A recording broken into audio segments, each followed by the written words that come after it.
दोस्तों नमस्कार, जय हिंद। दोस्तों आप सभी के लिए त्रैमासिक परीक्षा का जो हिंदी सब्जेक्ट का पेपर है आपका 18 तारीख को, ठीक है, 18 तारीख के दिन आप लोगों का हिंदी का पेपर है, हिंदी का पहला पेपर है। दोस्तों त्रैमासिक परीक्षा का टाइम टेबल हमने अपलोड कर दिया है, टाइम टेबल आ चुका है, तो आप लोग टाइम टेबल को जाकर भी देख सकते हैं जिसने भी टाइम टेबल नहीं देखा है। आज के इस वीडियो में आपको समास बताए जाएंगे और समास के सभी जितने भी इम्पोर्टेंट क्वेश्चन हैं आपको इस वीडियो के माध्यम से देखने को मिलेंगे।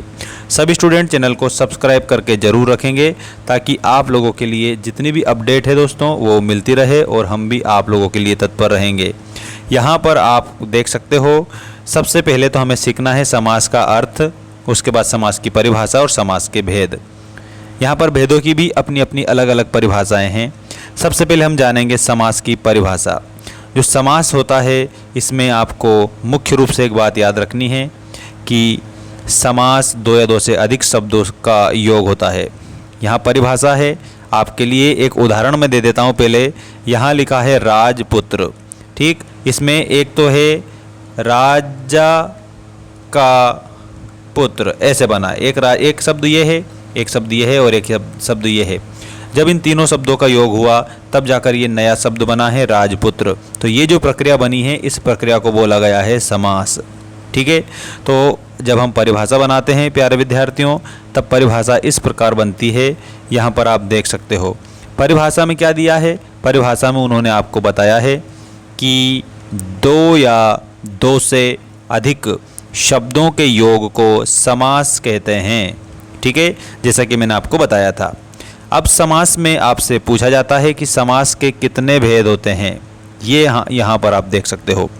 तो समास के मूल रूप से 6 भेद माने गए हैं, ठीक। एक प्रश्न और आपका कंप्लीट होता है इसमें, समास के कितने भेद, तो आपको 6 भेद बताना है। 6 भेद में सबसे पहला भेद है आपका ये रहा अव्ययी भाव समास। अव्ययी भाव समास के बाद दूसरा भेद है द्वंद्व समास। द्वंद्व समास के बाद तीसरा भेद है द्विगु समास और द्विगु समास के बाद में है कर्मधारय समास। कर्मधारय समास के बाद में आपका हो जाएगा तत्पुरुष समास और तत्पुरुष के बाद में आपका हो जाएगा बहुव्रीहि समास। इस प्रकार से हमारे जो समास हैं उसके 6 भेद होते हैं, ये आप सभी स्टूडेंट याद रखेंगे। अब हम जानेंगे समास में जो अव्ययी भाव समास है इसकी सामान्य जानकारी। देखिए ये आप लोगों का अव्ययी भाव समास आ चुका है। इसमें आपको मैं 2 शब्द पहले सिखाऊंगा। अब 2 शब्द कौन से हैं, एक तो पहला शब्द है अव्यय शब्द, अव्यय, ठीक। अव्यय का मतलब समझ जाना आप सभी, जिसमें परिवर्तन नहीं हो, परिवर्तन ना हो, ठीक है। ऐसे शब्द जिनमें किसी भी प्रकार से परिवर्तन नहीं होते हैं उन्हें अव्यय शब्द बोला जाता है। तो जब मान लीजिए कोई सा परिवर्तन नहीं हो रहा है तो उस शब्द को हम अव्यय शब्द कहेंगे और यहाँ पर जो भाव उत्पन्न होगा वो होगा अव्यय का भाव, ठीक, अर्थात कभी परिवर्तन ना होने का भाव। तो दोस्तों यहाँ पर जो समास बनेगा फिर वो समास कहलाएगा अव्ययी भाव समास, ठीक। देखिए परिभाषा, जिस समास का प्रथम पद अव्यय हो और उत्तर पद संज्ञा हो या फिर विशेषण हो या फिर क्रिया विशेषण हो, वहाँ पर अव्ययी भाव समास होता है। तो यहाँ आपको एक बात याद रखनी है, प्रथम पद क्या होता है, तो प्रथम पद अव्यय होता है, ये आपको सीखना है, ठीक। जहाँ प्रथम पद अव्यय हो उस समास को हम अव्ययी भाव समास कहेंगे। ये आप लोगों को बिल्कुल करेक्ट उत्तर के रूप में याद रखना है। अब मैं आपको उदाहरण बता देता हूँ अव्ययी भाव समास के, ये आप देख सकते हो अव्ययी भाव समास के उदाहरण। पहला आपका उदाहरण इसमें दिया है यथाशक्ति। अब जो यथाशक्ति है ना, इस यथाशक्ति में आप लोगों के लिए यथा शब्द है, ये अव्यय शब्द है, ठीक है। तो जब विग्रह इसका बनेगा तो शक्ति के अनुसार ये समास विग्रह बनेगा। यदि आपसे ऐसा पूछा उन्होंने यथाशक्ति में कौन सा समास है, तो आपको यथा देख लेना है और यथा क्या है, अव्यय है। तो आप लोगों को बताना है अव्ययी भाव समास, अव्ययी भाव, ठीक है, ये आप लोगों को इसमें बताना है। और पूर्व पद मतलब पहला पद, ये देखो ये पहला पद है, ये शक्ति दूसरा पद है, तो पूर्व पद अव्यय होता है। तो यथाशक्ति में आपको विग्रह करना है शक्ति के अनुसार और समास का नाम बताना है अव्ययीभाव समास। अगला देखिएगा प्रतिदिन, प्रतिदिन इसका विग्रह बनेगा प्रत्येक दिन। अगला देखिए भरपेट, इसका विग्रह बनेगा पेट भर के। प्रत्येक, प्रत्येक में हम जब समास विग्रह बनाते हैं उस समय बनता है प्रति, एक में प्रति प्लस एक है, तो प्रति क्या है, प्रति अव्यय भी है और अव्यय उपसर्ग है।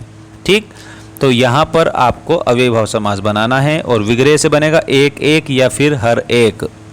आजन्म में आ यहाँ उपसर्ग है, ठीक है, और यहाँ पर आप लोगों को इसका विग्रह बनाना है जन्म से लेकर। प्रत्येक में प्रति उपसर्ग है, याद रखना बेटा। अगला देखो आजीवन, आजीवन में बनेगा जीवन भर। यथा विधि में बनेगा विधि के अनुसार और यथा रुचि में बनेगा रुचि के अनुसार। ये आप लोगों का अव्ययीभाव समास होगा और इसमें अव्यय शब्द है यथा, इसमें है प्रति, इसमें भर, इसमें भी प्रति, इसमें आ, इसमें भी आ और इसमें आ और इसमें भी यथा, मतलब इसमें भी यथा है और इसमें भी यथा है। तो ये सभी समास के जो उदाहरण हैं ये अव्ययीभाव समास आप लोगों का इसमें करेक्ट होगा। अब अव्ययीभाव समास के बाद हम अगला जो समास है उसकी हम बात करते हैं और वो है हमारा द्वंद्व समास। देखिए ध्यान से आपको समझना है, द्वंद्व जो समास होता है दोस्तों, इस द्वंद्व समास की एक पहचान है। द्वंद्व का मतलब होता है दोनों या फिर सभी प्रधान, दोनों प्रधान, ठीक है, या फिर सभी पद प्रधान। ठीक, अगर जिस समास में दोनों या सभी पद प्रधान होते हैं उस समास को बोला जाता है द्वंद्व समास। यहाँ पर परिभाषा आप इस प्रकार बनाएंगे, जिस समास में दोनों या सभी पद प्रधान होते हैं अर्थात मुख्य होते हैं उसे द्वंद्व समास कहते हैं। ये आप परिभाषा लिखेंगे और उदाहरण के तौर पर आपको मैं बता देता हूँ। जैसे लिखा है माता पिता, तो इसका विग्रह बनेगा माता और पिता। इसमें माता जो है ये शब्द भी प्रधान है और आपके सामने जो पिता शब्द लिखा है पिता भी प्रधान है। ठीक, इसका विग्रह बनता है माता और पिता। ठीक है, दोनों पद प्रधान अर्थात द्वंद्व समास। इसी प्रकार से दिन रात, इसका विग्रह बनेगा दिन और रात। भाई बहन, इसका विग्रह बनेगा भाई और बहन। पाप पुण्य, इसका विग्रह बनेगा पाप और पुण्य। लाभ हानि, इसका विग्रह बनेगा लाभ या हानि अथवा लाभ और हानि। ठीक, इसमें सभी पद प्रधान हैं और जिस समास में सभी पद प्रधान होते हैं उस समास को द्वंद्व समास बोला जाता है। ये आप लोग याद रखेंगे सभी स्टूडेंट।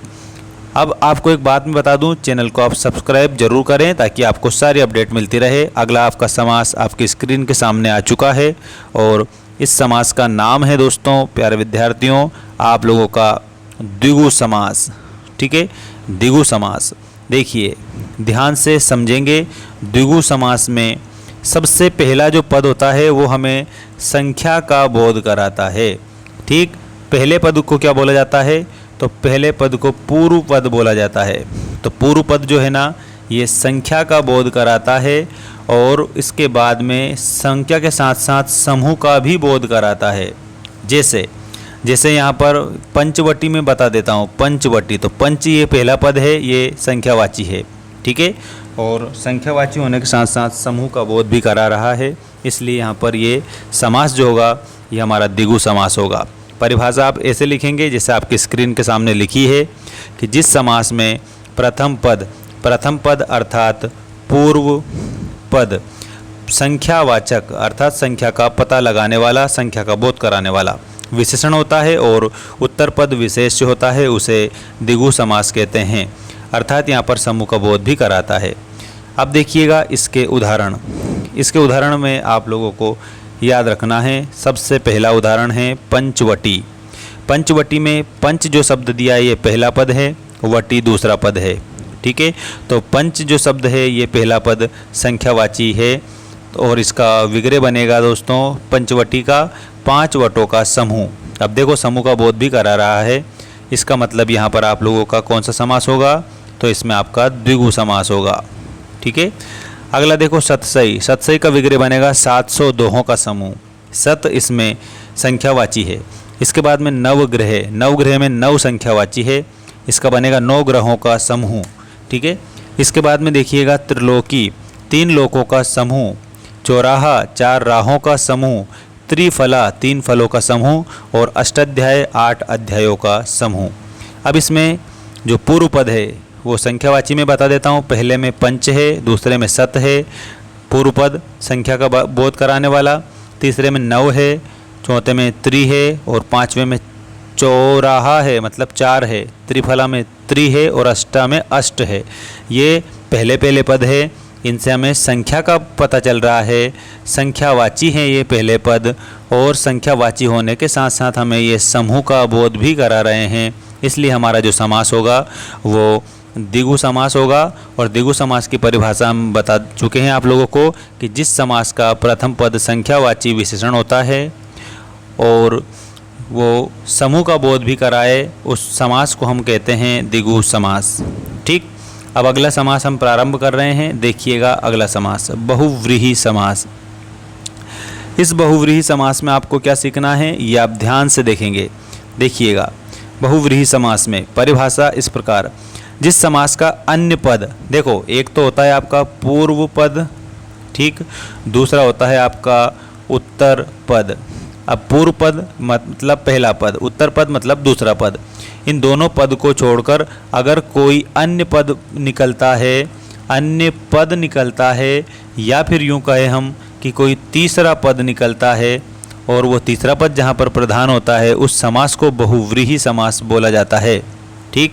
तो परिभाषा आप देखिए, जिस समास का अन्य पद प्रधान हो उसे बहुव्रीहि समास कहते हैं, अथवा जिस समास में प्रथम एवं द्वितीय पद को छोड़कर कोई तीसरा पद प्रधान होता हो उसे बहुव्रीहि समास कहते हैं। ठीक। अब आप लोग इन सभी देखो, सभी उदाहरण देख लीजिए। इन सभी उदाहरणों को आप देखेंगे। यहाँ पर आपका पहला उदाहरण है पीताम्बर। पीताम्बर, इसमें आपको विग्रह क्या बनाना है, पीले हैं वस्त्र जिसके अर्थात विष्णु। तो यहाँ पर जो विष्णु शब्द लिखा है ये क्या है, ये तीसरा पद प्रधान है। इसी प्रकार से आप लोगों के सामने यहाँ लिखा है दशानन। दशानन, इसमें 10 है आनंद जिसके, ऐसे विग्रह बनेगा और तीसरा पद निकल कर आएगा रावण। तो ये जो तीसरा पद आप लोगों को दिया है ये तीसरा पद प्रधान है, इसलिए यहाँ पर समास होगा बहुव्रीहि समास। ठीक है। इसके बाद में लिखा है पीताम्बर।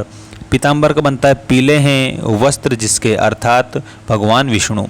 नीलकंठ, नीला है कंठ जिसका अर्थात भगवान शिव जी। और इसके बाद में देखिएगा चतुरानन, 4 है आनन अर्थात मुख अर्थात ब्रह्मा।